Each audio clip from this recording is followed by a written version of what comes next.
Ať už si někdy myslíte cokoliv, jste jedinečnou bytostí. Jak vás už možná napadlo, vypadáte a chováte se zcela originálně. A to proto, že jste stvořeni z jedinečného složení DNA. Ale víte, jak jste doopravdy jedineční?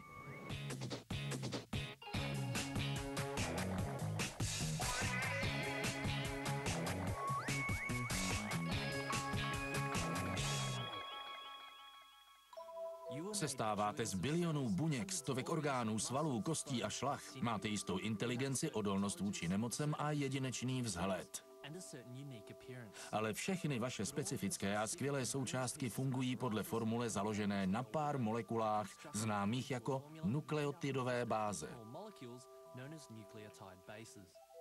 Adenin, tymin, cytosin a guanin. Ty tvoří DNA, neboli kyselinu deoxyribonukleovou. A často jsou nazývány stavebními kameny života. 3 miliardy těchto bází naskládaných za sebe ve dvojité spirále DNA tvoří lidský genom. Jisté části této řady se zvou geny. Každý má asi 30 000 různých genů. Asi 99,9% lidského genomu je stejný v každém z nás, jen asi žádná celá 0,1% může za rozdíly mezi námi. Právě tyto rozdíly nás činí geneticky odlišnými. S výjimkou identických dvojčat nemají žádní dva lidé stejnou DNA. DNA je v buňkách uspořádána do svazků zvaných chromozomy. Všechny naše buňky obsahují 23 párů chromozomů, kromě krvinek a pohlavních buněk. Ty mají 23 nespárovaných chromozomů. V tu noc, kdy vaši rodiče šli do postele dříve, se toho mezi nimi odehrálo víc. 23 chromozomů vašich obou rodičů zkombinovalo a stvořilo váš počátek. Vlastnosti DNA a chromozomů umožňovaly 70 miliard kombinací. To znamená, že jste mohli mít 70 miliard podob. A to též platí pro všech 6 miliard osob, jež dnes na planetě žijí. Kdybyste chtěli spočítat všechny možné genetické kombinace, než byste našli někoho geneticky shodného, měli byste začít hned. Než se dopočítáte, budete totiž dávno mrtví, stejně jako vaše děti a děti vašich dětí a děti dětí vašich dětí.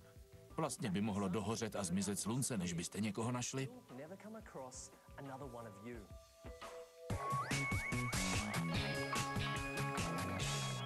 Ať už si někdy myslíte cokoliv, jste jedinečnou bytostí.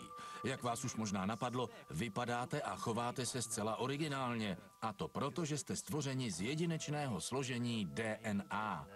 Ale víte, jak jste doopravdy jedineční?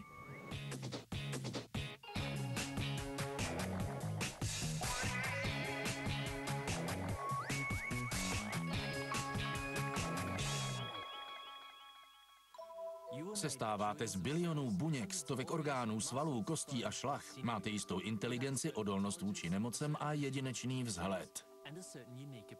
Ale všechny vaše specifické a skvělé součástky fungují podle formule založené na pár molekulách známých jako nukleotidové báze. Adenin, tymin, cytosin a guanin. Ty tvoří DNA, neboli kyselinu deoxyribonukleovou. A často jsou nazývány stavebními kameny života. 3 miliardy těchto bází naskládaných za sebe ve dvojité spirále DNA tvoří lidský genom. Jisté části této řady se zvou geny. Každý má asi 30 000 různých genů. Asi 99,9% lidského genomu je stejný v každém z nás, jen asi žádná celá 0,1% může za rozdíly mezi námi. Právě tyto rozdíly nás činí geneticky odlišnými. S výjimkou identických dvojčat nemají žádní dva lidé stejnou DNA. DNA je v buňkách uspořádána do svazků zvaných chromozomy. Všechny naše buňky obsahují 23 párů chromozomů, kromě krvinek a pohlavních buněk. Ty mají 23 nespárovaných chromozomů. V tu noc, kdy vaši rodiče šli do postele dříve, se toho mezi nimi odehrálo víc. 23 chromozomů vašich obou rodičů zkombinovalo a stvořilo váš počátek. Vlastnosti DNA a chromozomů umožňovaly 70 miliard kombinací. To znamená, že jste mohli mít 70 miliard podob. A to též platí pro všech 6 miliard osob, jež dnes na planetě žijí.